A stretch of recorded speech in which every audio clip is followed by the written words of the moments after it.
aprendieran un poco más. Y finalmente, tercera etapa, enseñarles las ciencias sociales y historia. Tienen en común bastantes cosas, pero fíjense que en cada una de ellas las finalidades son distintas.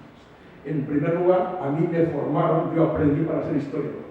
En segundo lugar, yo intentaba formar a ciudadanos y ciudadanas para que la historia les permitiera orientarse en el mundo. Y en tercer lugar, yo formo a profesores, a futuros profesores y profesoras, para que aprendan a enseñar historia en contextos educativos. Veremos que esto es importante tenerlo en cuenta, sobre todo cuando hay una cierta confusión entre lo que sería, digamos, el peso de la disciplina, el saber sabio del que hablan los franceses, el conocimiento disciplinar, la historia como disciplina, y el saber escolar, es decir, la historia escolar. Hay una cierta relación entre ellas, pero no es la misma cosa. Bueno, esto es lo mismo, por tanto yo lo paso. ¿En qué creo? Visto así, a grosso modo, la panorámica, sí me gustaría, no tanto que supieran cuáles son mis principios pedagógicos fundamentales, pero sí algunas cosas que es conveniente y repetir. La primera, creo que hoy no hay problemas educativos globales. Los problemas educativos son globales, como la economía, salvando las distancias. Es decir, que aquello que les ocurre a ustedes, los que están trabajando, o que les ocurrirá cuando trabajan, cuando enseñan geografía e historia, es más o menos lo mismo que le ocurre a cualquier maestro o maestra en cualquier lugar del mundo. Quizá las diferencias son más sociales.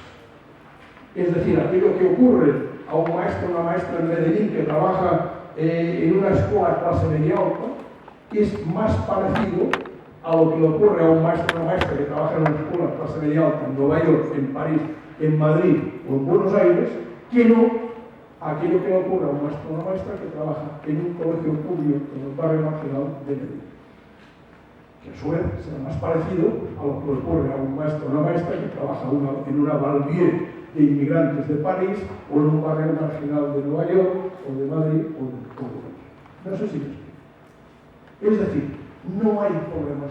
No podemos decir, es que lo que ocurre en España, no. Lo que ocurre en España no existe. Lo que ocurre en España dependerá del contexto social en el que uno trabaja. Por tanto, si hiciéramos un análisis sociológico, veríamos que los problemas son muy parecidos. Y es evidente que no hay contextos distintos. Ustedes tienen una política educativa que no es coincidente al 100% con la que tienen en Venezuela, en Ecuador, en Brasil o en España. Pero en bastantes sí. Ahora todo el mundo habla de competencias, ustedes hablan de otra cosa.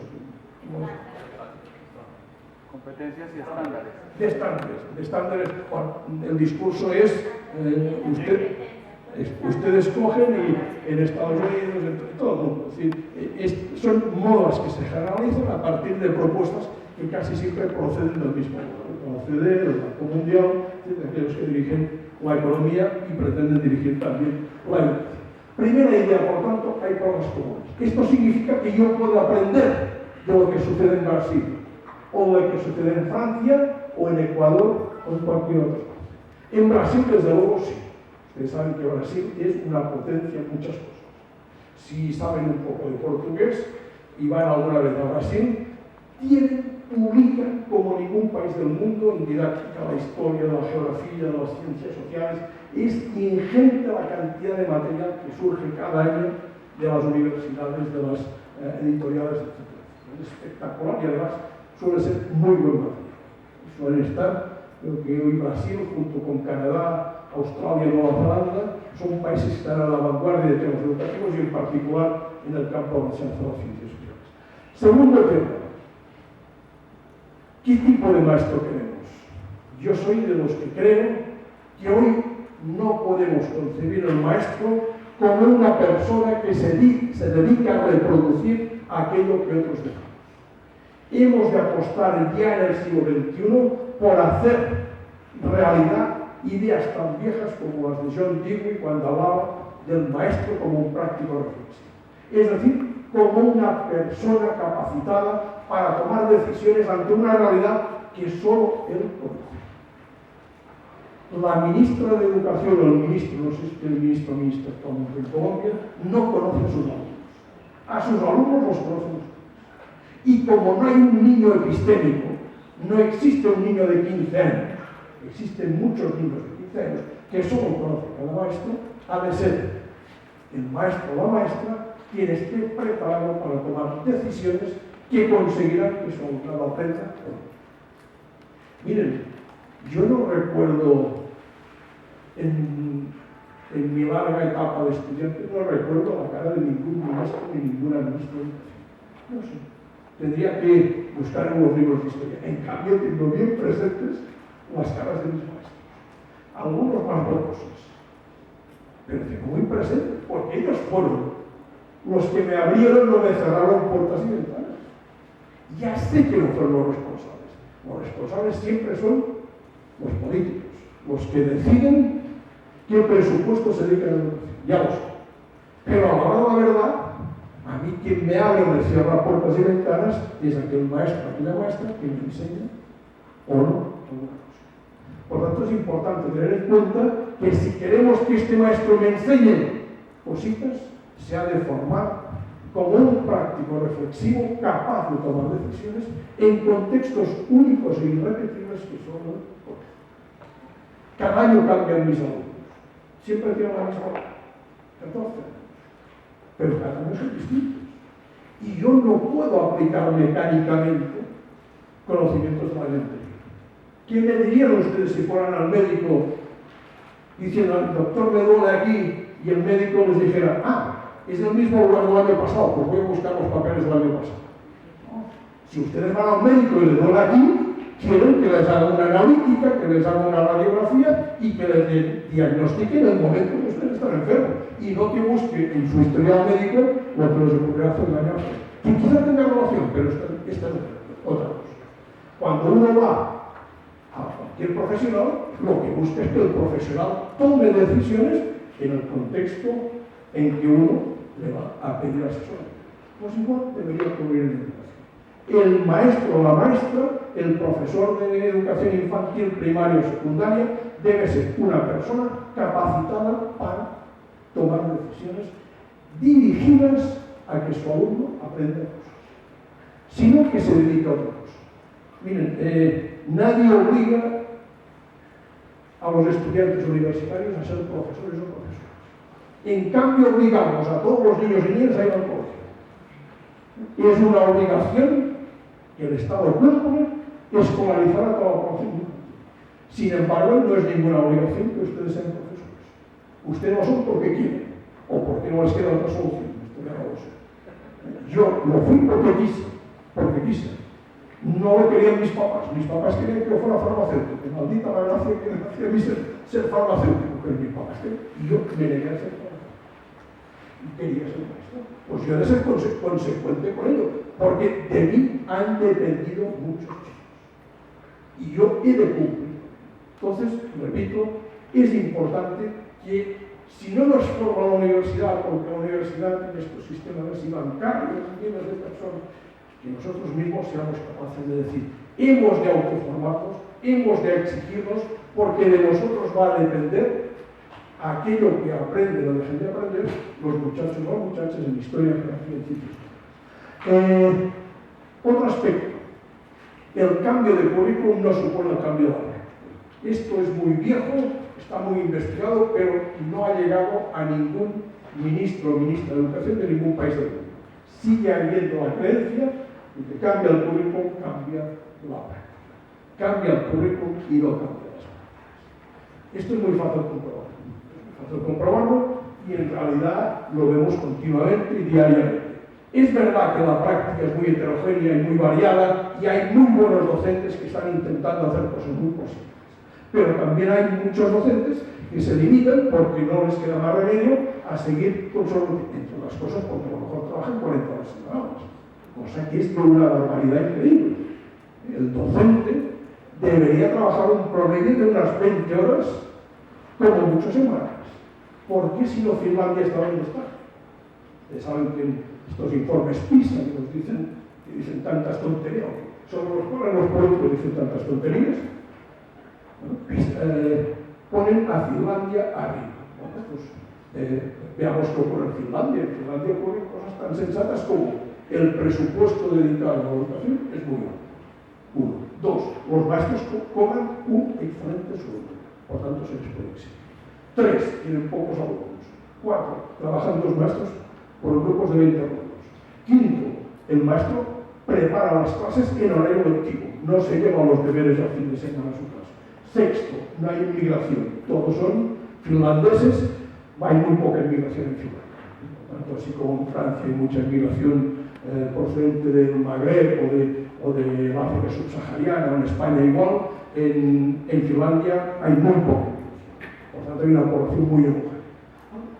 Las cosas no son porque sí, las cosas son porque hay una serie de factores que permiten entender que Finlandia está arriba, porque bueno, se pagan bien los profesores, el gobierno finlandés invierte en educación y pone los mecanismos y los requisitos para que esto sea fácil. Última idea. Yo creo que la práctica cambia cuando el práctico quiere cambiar. Y creo que cuando un práctico se plantea honradamente intentar hacer una innovación educativa, por pequeña que sea, automáticamente se profesionaliza, es decir, automáticamente genera conocimientos que les dan de una gran utilidad en su desarrollo profesional. ¿Por qué?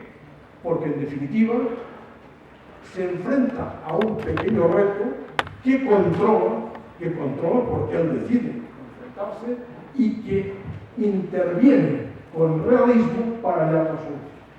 Aunque luego quizá la solución que ha encontrado no dé resultados positivos.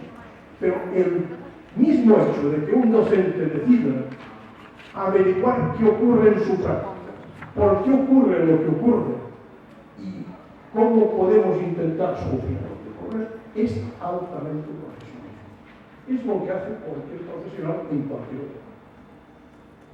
Es decir, cuando uno se da cuenta que en su entorno hay algo que es mejorable, intenta averiguar por qué no es mejorable ya, cuáles son las debilidades, etc.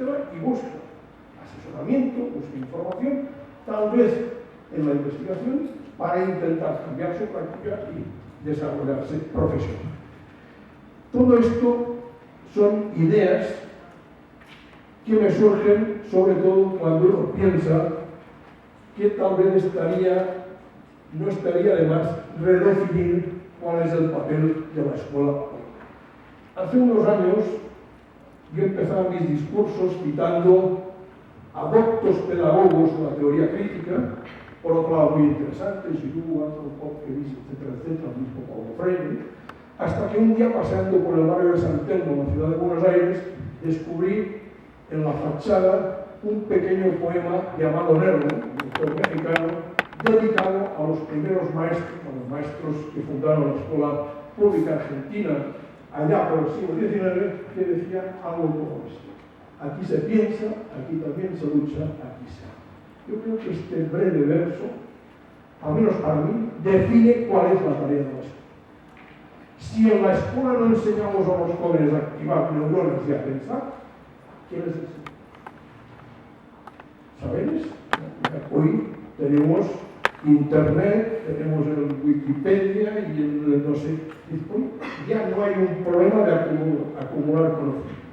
Les damos 4 claves para que sepan discriminar información más o menos verdadera de información no tan verdadera, y tienen toda la información que pueden digerir a lo largo de su vida. En cambio, pensar exige otra cosa. Pensar exige enfrentarse a retos e intentar ir más allá del reto, contrastando las opiniones que me pongo.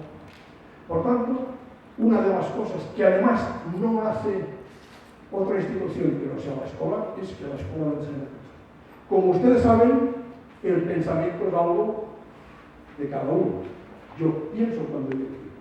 Mis neuronas se activan cuando yo quiero activar mis neuronas. Y evidentemente mi desarrollo mental no es homogéneo de todos ustedes. Yo empiezo a pensar, hay algunos chistes muy interesantes, un personaje llamado Gaturro, que se ilustra en la enseñanza de la historia, que él va más lento. Cuando una maestra dice, bueno, ¿usted por dónde va?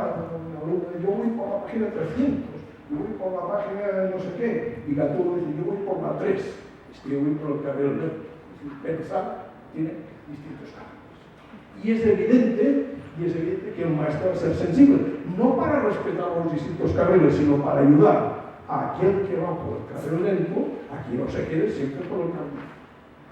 Segunda idea, aquí también se lucha, evidentemente no en términos bélicos, no estamos pensando en que la escuela ha de preparar en artes marciales, no, estamos pensando de que aprender la cultura históricamente creada exige un reto, exige un esfuerzo, exige una predisposición.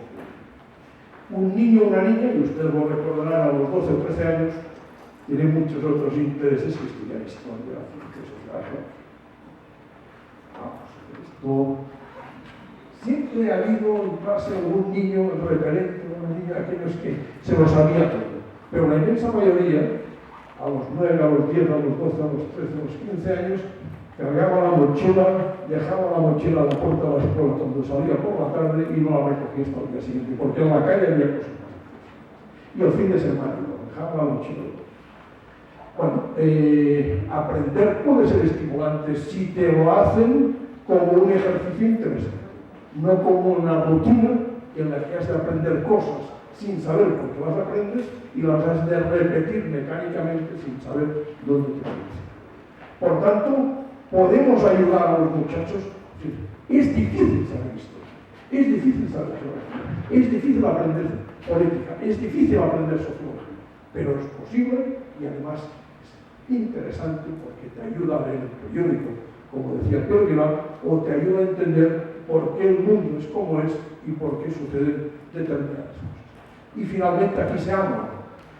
Bueno, yo no entiendo una clase en la que el maestro o la maestra entra con una cara accesible. Yo creo que educar es un acto de amor, es un acto de comunicación, es un acto que hay que hacerlo en unas condiciones ambientales en las que todo el mundo se encuentra justo. Yo sé que un día me puedo levantar con el pie izquierdo, pero yo he de ser un buen profesional e intentar disimular que me he levantado con el pie izquierdo. Porque los alumnos no tienen ninguna culpa de que yo me haya levantado con el pie izquierdo. Y los alumnos se merecen, los alumnos y las alumnas, toda la confianza del mundo y todo el respeto del mundo. Bueno, esto exige, a pesar de la dureza de tener que trabajar con muchos grupos y muchas horas, esto exige entrar en la clase con una sonrisa. Esto exige acercarse a todos y a cada uno de tus alumnos y alumnas y darles un toquecito. No solo a los docentes, a todos. Esto exige preguntarles cómo ha ido el fin de semana. Esto exige un contacto humano entre un profesional que sabe y unos jóvenes que han de aprender. Y si queremos que esta barrera entre lo que yo sé y lo que ellos han de aprender se reduzca a la mínima expresión, hemos de crear las condiciones ambientales para hacerlo posible. ¿Y qué mejor condiciones ambientales que un clima de armonía, un clima amable, un clima cariñoso, un clima amoroso? Estas son mis ideas con las cuales quiero trabajar con ustedes, o quiero que ustedes trabajen a partir de las propuestas que les iré haciendo. ¿Por qué? ¿Por qué les planteo